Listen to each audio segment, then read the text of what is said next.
Bismillahirrahmanirrahim. Assalamualaikum warahmatullahi wabarakatuh. Perkenalkan, nama saya Ari Murdianto yang beralamat di Cendono RT 2 RW 7 Sugian Bendosari Sukoharjo. Saya mengaji di cabang Bendosari 1. Sekarang bidang yang saya tekuni adalah penggilingan padi, yaitu memproses padi basah dari sawah menjadi beras jadi siap konsumsi yang diedarkan ke toko-toko di seluruh Indonesia. Namanya UD Putra Cendana. Berdiri yang kami geluti sekeluarga dulu. Waktu berdiri kurang lebih tahun 2009-2010. Waktu itu penggilingan sangat sederhana sekali. Dengan bertambahnya waktu, penggilingan kami semakin lama semakin berkembang hingga sampai saat ini. Pada tahun pertama kali, backgroundnya adalah sebagai penebas padi bapak saya, dan saya membantu dengan mengangkuti hasil tebasannya itu dari sawah dibawa ke rumah, lalu diambil pengepul-pengepul gabah itu. Terus bapak saya mempunyai cita-cita untuk bisa mendirikan selepan sendiri, penggilingan sendiri. Alhamdulillah tahun 2009-2010 jadilah selepan yang pertama itu. Ya alhamdulillah sampai sekarang menjadi dua buah selepan. Pada waktu kecil, saya dan adik saya itu sudah dididik karena background kita seorang petani gitu, dan ayah mempunyai beberapa tanah garapan yang sangat banyak. Kita dituntut bisa itu di pertanian, terus di selepan itu. Jadi bapak mengajarkan kami bagaimana memilih padi yang baik, bagaimana memilih padi yang sehat itu untuk menjadikan beras yang lebih bagus.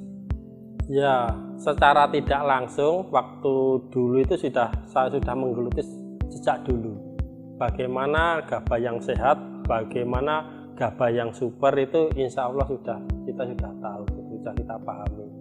Ya, dulu itu waktu sudah punya penggilingan padi itu kita mempunyai 2 buah mesin yang sangat kecil, itu produksi satu hari itu 2 ton gitu. Jadi kita jemur gabah dulu, kita ambil dari sawah, kita jemur, terus kita giling, terus kita jualnya itu beras setengah jadi. Kita jual ke gudang-gudang gitu. Sampai sekarang alhamdulillah sekarang kapasitas penggilingan sekarang sekitar 40 ton per hari. Dengan gabah masuk itu sekitar 40 ton dan pengeluar itu sekitar 30 ton beras jadi. Dari bawah, dari nol mungkin gitu, dari pertanian, dari tani, terus bisa nebas sendiri. Alhamdulillah punya alatnya sendiri, kita kombi sendiri. Hasil kombinannya gabahnya itu masuk ke penggilingan kami, kita olah barang setengah jadi, lalu kita olah lagi ke rice mill yang satunya menjadi bahan jadi. Ya dulu itu waktu karena gimana ya, perkembangan bisnis itu semakin lama kan semakin pesat gitu ya. Kalau kita mengandalkan membuang bahan setengah jadi terus, kekuatan kita itu akan agak terhambat gitu ya. Kita menjual bahan setengah jadi dan menjual bahan yang jadi, karena kapasitas di bawah itu semakin lama kan semakin besar gitu ya. Jadi gabah yang dihasilkan kita semakin besar, kalau tidak ditunjang dengan penjualan yang sama, yang balance, itu akan terkendala pada modal kita gitu. Itu kemarin kita berpikiran bagaimana menciptakan mesin yang mempunyai mesin yang produksi finishing yang lebih besar. Ya alhamdulillah kemarin 6 bulan yang lalu sudah jadi dan sekarang sudah produksi. Seluruh alatnya itu kemarin impor semua, alatnya itu dari Cina.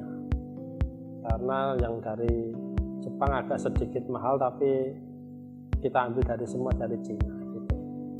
Ya karena pengalaman teman-teman semua yang di Sragen, yang di Klaten itu banyak memakai alat-alat itu. Sebelum kita membeli alat itu kita survei dulu kepada teman-teman kita yang sudah lama berkecimpung di bidang rest to rest, itu namanya rest to rest, tadi dari bahan setengah jadi menjadi bahan jadi dan siap diedarkan.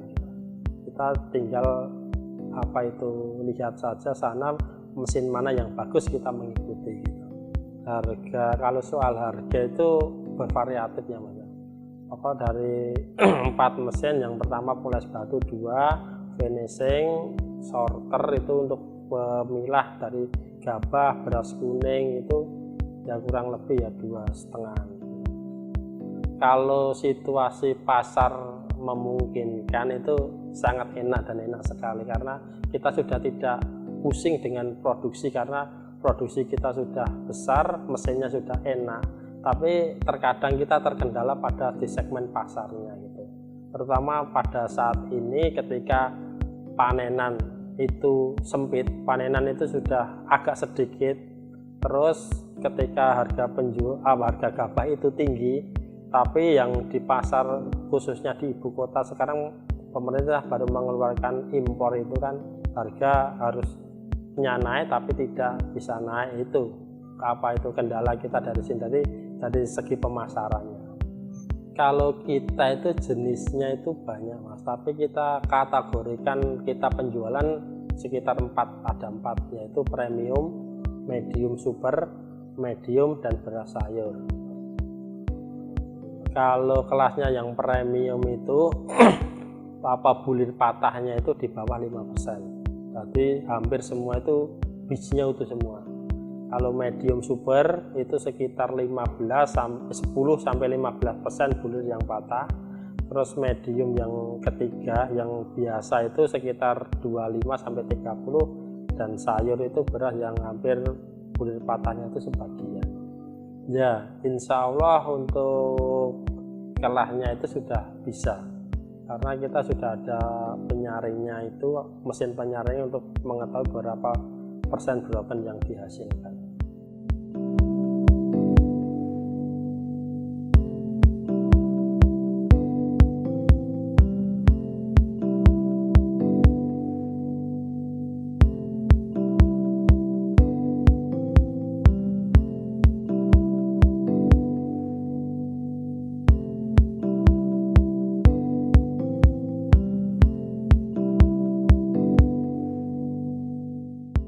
Saat ini ada 2 tempat, yaitu untuk gabah ke bahan setengah jadi, ada 1 penggilingan yang di barat, yang di timur itu dari bahan jadi ke finishing untuk kemasan 25, 5 kilo itu tergantung permintaan. Untuk keistimewaan, keunggulan dari kami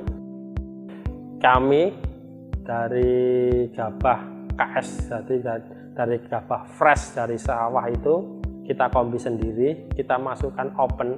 Kita juga punya open dengan kapasitas 20 ton dengan lama pengopenan sekitar 10-12 jam itu sudah kering. Terus 24 jamnya sudah bisa menghasilkan 40-60 ton pengeringan gabah. Terus kita proses dengan bahan jadi. Keistimewaan kita, beras kita itu benar-benar fresh, tidak ada beras yang lama itu, jadi fresh dari sawah gitu.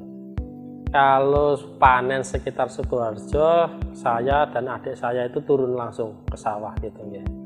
Jika Sukoharjo sekitar sudah habis, kita ambil dari Seragen, dari Ngawi, dari Lamongan ya gitu, nanti ada yang pengirimnya. Kalau saat ini hasil produksi yang paling besar itu di daerah Solo Raya, dari toko-toko di Saragi, Nusukan, terus ke Semarang, ke Jogja, terus ke Bandung, ke Jakarta. Tinggal kita permintaannya di mana harganya kita cocok, kita akan kirim gitu. Pada saat ini alhamdulillah pelanggan pada suka, karena tidak hanya berasnya saja yang cantik tapi juga rasanya, karena beras asli daerah Solo, khususnya Solo Raya itu mempunyai ciri khasnya berasnya itu enak, pulen, dan ada manis-manisnya gitu. Terus kalau apa itu yang ada kekurangan mungkin di harganya, karena memang gabah-gabah dari Solo Raya itu harganya memang agak tinggi daripada yang lain. Pun namanya itu di Solo Raya itu banyak sekali, karena setiap penggilingan padi itu mengeluarkan mereknya sendiri-sendiri. Tapi kan itu merek umum, yang saja yang khusus itu Bramo, Mentik itu termasuk beras khusus gitu. Beras khusus itu ya beras yang khusus, karena di sini kan ada C4 itu kan umum, 64 itu umum. Jadi kalau di sini kan mentik itu kan aromanya sangat wangi, bijinya juga bagus, itu kan hanya sebagian tempat yang bisa ditanami. Itu daerah, kalau di sini daerah Karanganyar, di atasnya Waduk Ngelalung itu ada daerah Bolong, dan di atasnya itu yang cocok untuk ditanami mentik. Karena cocok di sana mungkin lokasinya ya Mas ya, airnya mengalir, terus tempatnya itu kan agak terasering itu loh. Kalau di daerah sini mungkin belum cocok, karena sini hamparan yang luas, terus airnya ya itu air dari Bengawan itu. Kalau sana air dari pegunungan.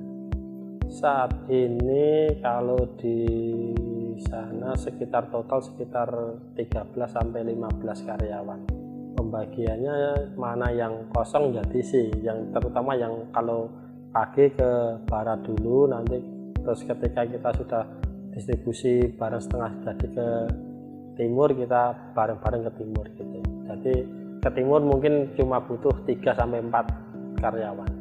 Kalau di sini kan semua sudah semi otomatis. Kalau untuk produksinya tidak menggunakan karyawan yang sangat banyak, mungkin 2 orang juga cukup. Tapi yang banyak itu yang memasukkan dan melangsir gabahnya dari bawah menuju ke open itu. Untuk peralatan yang kami miliki saat ini, untuk kombi untuk menunjang panenan itu saya mempunyai 1 buah. Untuk mesinnya bahan setengah jadi itu mempunyai 1 set dalam arti open itu kapasitas 20 ton, penggilingannya itu per hari sekitar 20-30 ton, dan 1 lagi mesin untuk memproses limbahnya, yaitu berambut itu mempunyai 1 untuk menghasilkan sekam giling. Ya, saat ini saya menggunakan pengangkut mobil L300 1, truknya 2, mengangkut dari lahan persawahan menuju ke penggilingan.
Kalau pembelian ke luar kota itu ada 2 sistem ya. Yang pertama, kalau itu dari penebas kita yang di luar daerah itu pakai truk kita samperin ke sana. Tapi jika itu kita minta gabah, biasanya nanti dikirim dari sana. Jadi dikirim dari sana, dalam penggilingan kita lihat, kita cocokkan dengan kualitasnya. Karena kualitas gabah itu mempengaruhi kualitas beras. Kalau yang sana bisa kita berdua, karena kita sudah WA-an itu sudah cukup, kita video call lihat padinya kayak apa, kualitas padinya sehat atau enggak, yang mau dikirim ke saya nanti dipotong. Habis ini kan masih bisa dicek lagi gitu. Ya pakai WhatsApp, tidak harus ke sana, tidak. Terus kita kan juga banyak teman, dan insya Allah teman kita juga banyak, kita tanya-tanya gabah dari sana kualitasnya bagaimana, itu juga bisa. Kalau pengiriman itu sesuai perjanjian, jadi harga itu kalau jauh ya kita nanti ada tambahan harga lagi untuk pengirimannya. Kalau di Solo Raya itu pakai armada kita, tapi kalau ke Bandung, ke Jakarta itu semua dari luar gitu. Armada kita dari luar. Kalau dari luar kita cari jasa truk ekspedisi, jadi kita yang kita kenali pakainya kol diesel apa fuso atau ini sudah ada sendiri timnya, jadi teman kita yang nyari, iya rekan kita. Kalau bisnis ini modalnya gimana ya? Modal yang pertama itu modal untuk mesin dulu, kita pembelian mesin, kita beli mesin. Terus yang kedua itu modal untuk pembelian gabah. Tuh, pembelian gabahnya sekarang itu harganya 7.600 per kilo. Terus sedangkan sekarang kalau satu truk itu sekitar 76 juta.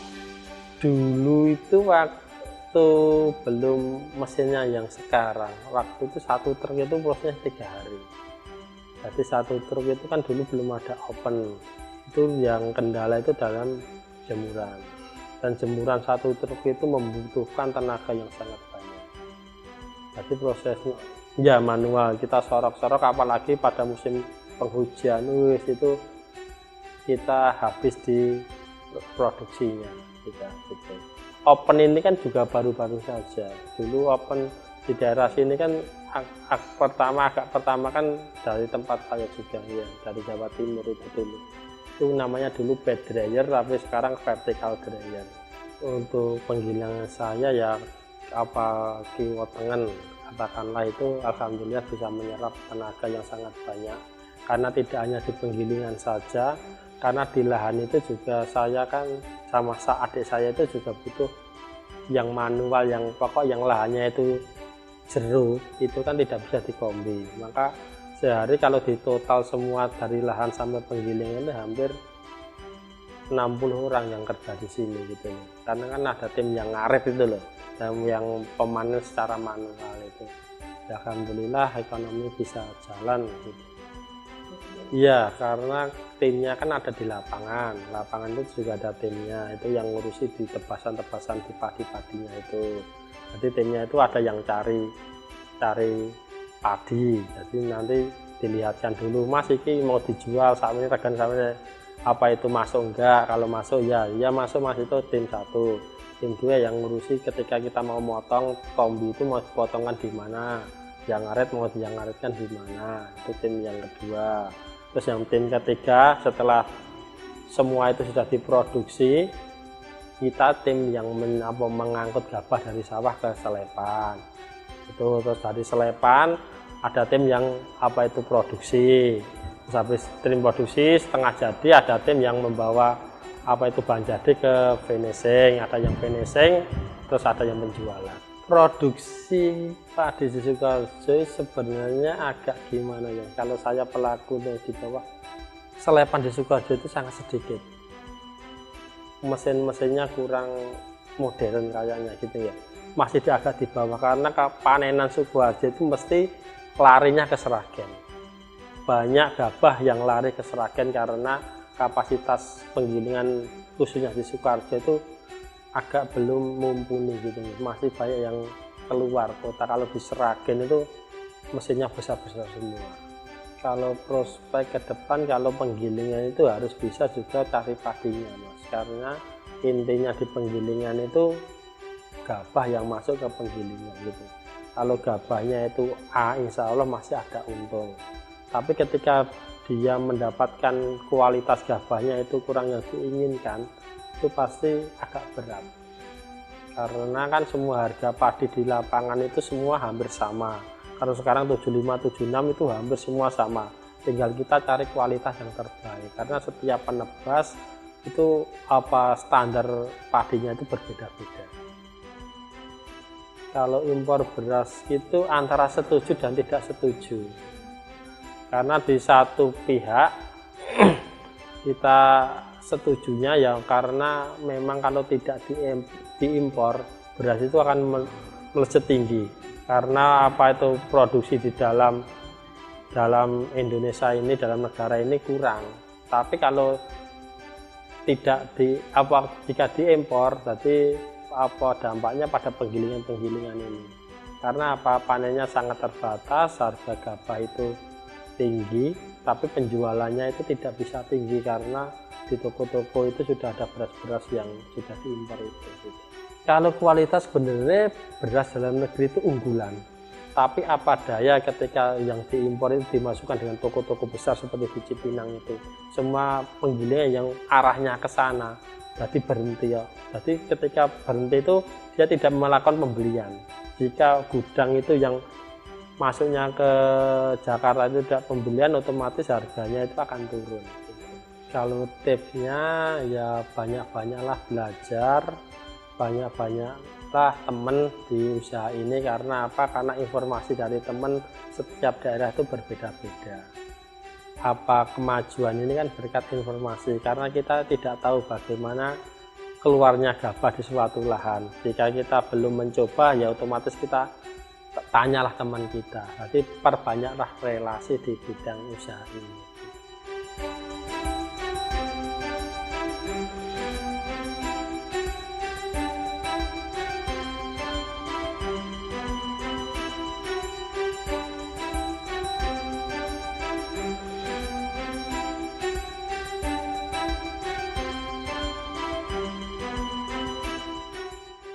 Bapak saya namanya almarhum Bapak Suparmanto, ibu nama Ibu Suharni, tinggalnya juga sama di Cendono, RT 2 RW 7, Sugian Bendosari, Sukoharjo. Arti penting bagi keluarga sangatlah penting bagi saya, Mas, karena gimana ya, untuk usaha seperti ini yang saya geluti ini kan berawal dari keluarga itu. Sejak kecil saya dididik dari keluarga yang backgroundnya tani, terus bapak itu mengajarinya sedikit demi sedikit gitu, nggak ada terkadang yang agak tegas tapi demi kebaikan gitu. Jadi dari dulu kami bertiga itu berjalan bersama-sama itu. Ketika saya harus di Selepan, adik ngurusi mesin kombi, bapak yang nebas waktu dulu itu juga kalau malam itu jagungan bareng itu. Kalau tidak kuat kan kita tidak bisa gitu ya. Ya, alhamdulillah untuk aktivitas kemajelisan saat ini saya masih di gelombang pemuda cabang Bendosari 1, masuknya hari Sabtu jam setengah 4. Ya dulu itu waktu pertama itu saya satgas dulu. Satgas langsung ditarik ke Bankom, terus karena ini ada sesuatu saya kembali lagi ke satgas lagi. Kalau saya sadar atau tidak sadar, kalau yang membuat maju di dalam diriku juga pengajian itu termasuknya salah satu faktor. Dulu saya juga nggak mikir itu karena terus pengajian, terus jadi ikut berpikir mau jadi apa kita gitu suatu saat nanti gitu. Dulu waktu itu ada, kalau Jumat malam dulu waktu ingat ada wedangan itu kan, jadi perjalanannya bisnis seseorang itu ya saya pelajari itu kan. Kalau nggak ada bisnis kok yang langsung sukses itu nggak ada, pasti ada gagalnya ya. Termasuk Pak Adi Nugroho itu dulu waktu sama Mbak Aulia itu ya, dulu itu sering banget mengikuti acaranya Pak Adi itu. Pokok itu tidak hanya di bisnis, jadi untuk sukses itu ada beberapa faktor yang harus digabungkan antara itu bisnis dan kejiwaannya itu loh. Jadi kita kesukaannya dan lain-lain. Jadi mikir bisnis terus itu juga kesel, termasuk pengajian. Dulu kan kalau pusing wes pengajian akad gelombang 1 itu ketemu teman-temannya sudah plong gitu. Jadi kalau mikir bisnis terus capek, benar-benar capek. Ya kemarin kan karena kebutuhan kita semakin banyak ya. Karena kita mengupdate lagi apa itu daya listrik kita semakin besar, karena kan semakin banyaknya mesin kebutuhan kita semakin besar, karena sekarang kan untuk mesin diesel solar itu kan sangat sulit gitu ya. Solar itu sulit didapat dan dibatasi. Kemarin juga dapat apresiasi dari PLN bahwasanya karena pajaknya juga banyak gitu. Ya, untuk teman-teman semuanya yang mengambil jalur di wirausaha ya, pokoknya banyak relasi, jangan mudah putus asa. Kita pikirkan lagi kenapa kalau kita ada kegagalan, mari kita introspeksi lagi usaha kita. Tidak ada bisnis yang gagal, itu tidak ada, karena sesungguhnya bisnis itu perjalanan gitu. Suatu saat kita pasti berhasil ketika kita sudah memiliki apa itu waktu yang tepat dan ilmu yang tepat. Mungkin itu. Demikian dari saya, semoga bisa bermanfaat untuk semua. Dari saya, Ari Murdianto, untuk program Raih Asa. Assalamualaikum warahmatullahi wabarakatuh.